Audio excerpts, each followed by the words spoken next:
Are you a victim of cyberbullying? Because I have, and I'm sure most of you have been on that same boat as well. This has been a universal problem for so many, and as of today, we are just constantly being yelled at or criticized for how we suck at playing games, blaming other people for not doing their part, and being struck in with constant negativity to the point where we don't want to play games with other people anymore. Maybe you're one of those people that just feels like you're not doing much to help out the team, or you're dragging the people down, or maybe you're just a really good person at the game and you're constantly yelling at people for having to play their part. Hi, I'm Jer, one half of the Ginger Gaming duo, and today I'm going to be talking about why cyberbullying is such an important topic. We're also going to be talking about little aspects of my personal life with cyberbullying, and stick to the end because we'll be talking about some key points on pushing away cyberbullying so we can avoid spiraling down negativity. And as much as this does tie into the topic of gaming, a lot of the cyberbullying topics can be focused a lot with work, social media, your phone. So this is a very broad topic, and I hope that it can relate to a lot of people as well. If you love gaming and discussions like this, hit that like and subscribe button down below. We're actually very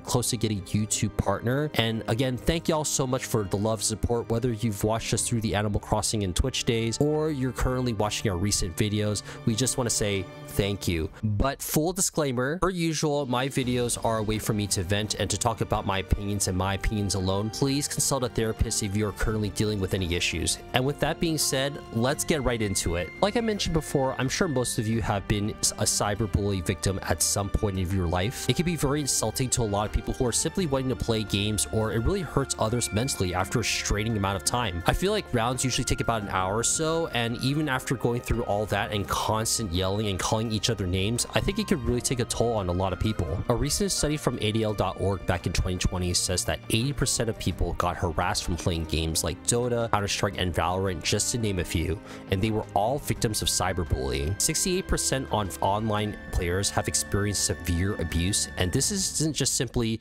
oh, you're a loser, or like, you suck at this game. It's literally physical threats, stalking, and sustained harassment. From verymindwell.com, in their article, The Psychology of Cyberbullying, there are 5 criteria triggers: intention, repetition, power imbalance, anonymity, and publicity. Usually you always think there's always an intent to create harm, but even so, some people will always take things differently because everyone has different personalities, so your intent can possibly be harmful to others even if you don't see it. And it's true, sometimes you don't really want to push to get the win, but with miscommunication or misintent and you lash back at them for not playing the way you want to play the game, there's always going to be some sort of intent in a non-traditional way. Repetition is always a big one, as cyberbullies always want to get into someone's skin. And the thing for them is that things can always last very long on the internet, and it's a process for something to get taken down. So whether you're in a game forum where you're constantly saying the same crap to your victim over and over again, it really amps them up. Power imbalance is always a big one too, because they always want to feel like they have some sort of empowerment with you. And anonymity is also a big factor, because as a cyberbully, you can always stay anonymous. Publicity, just like if you were bullied in real life, there's sometimes a crowd of people. On the internet,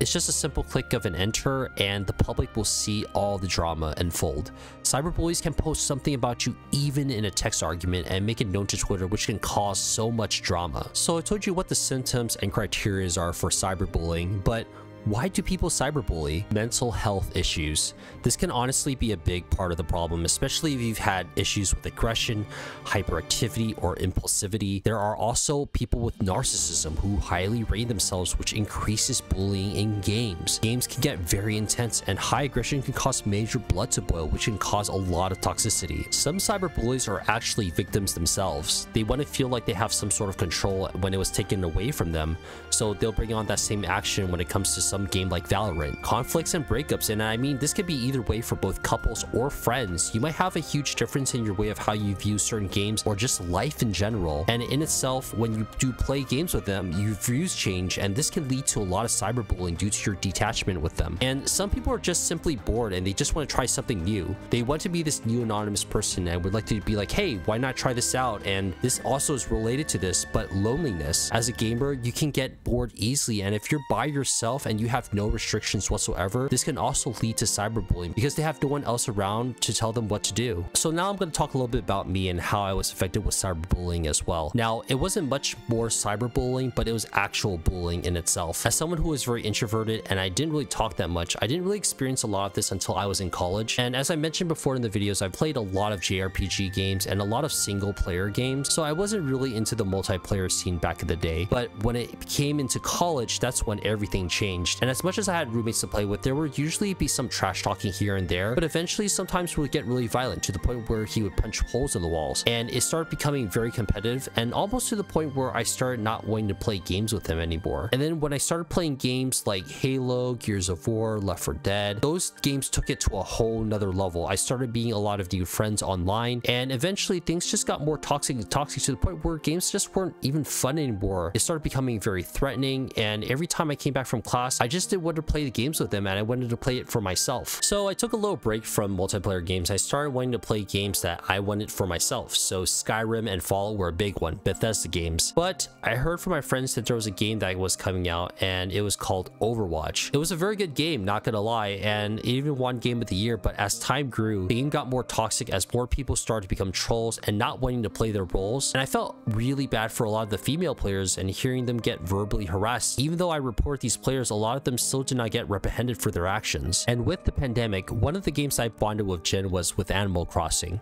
And even then, so many people were getting attacked from others using their designs without their credits, telling people they have a crappy island when they worked really hard on it, and just became a very toxic game once we met so many positive people that turned into a game of chaos. And I saw so much drama on Twitter and Instagram that I just wanted to leave out of the Animal Crossing community and just play it for myself because I was hearing so much cyberbullying from a friendly game for children and adults. I mean, just look at this graph. Animal Crossing is literally the last one here on toxic games. This was never the case for older games when it first came out. So cyberbullying is a real thing. It's not easy to get over, and it's not going to go overnight. But as much as there are so many things we can do from a game industry standpoint, a civil society standpoint, here are some suggestions that I think that could prevent cyberbullying. Set boundaries. I know it's not easy to confront people, but you have limits and boundaries. Let people be aware that you're not comfortable with what they said, and if they don't listen or don't care for your thoughts, you have every right to leave. There's no point in wasting your time with people and who don't care or who won't listen to you. And if they don't do that, then why spend the time to play and even talk with them? I know this may sound weird, but actually record or keep a copy of something, whether it's through Discord or a Twitter message.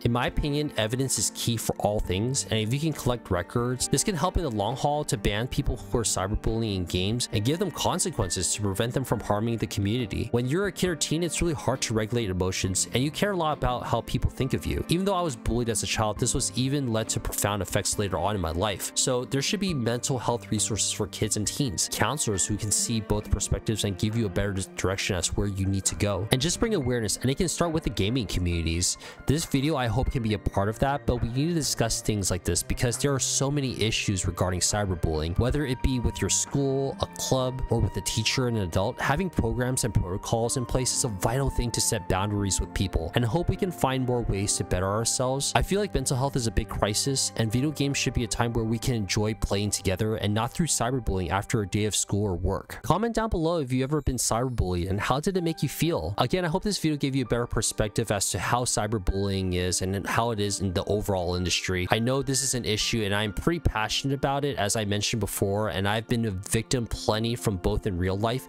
and in a gaming perspective. Just remember to surround yourself with good people and pay it forward, because life is way too short to be constantly cyberbullied from others when we already have to navigate life as it is. Again, if you like videos like this, hit that like and subscribe button. We really do appreciate it. Check out Cozy Games with Jen over here on the month of May, or maybe you might like to check out something regarding minimal gaming. My name is Cher, and I hope you have a great rest of your day or night. Bye-bye, y'all.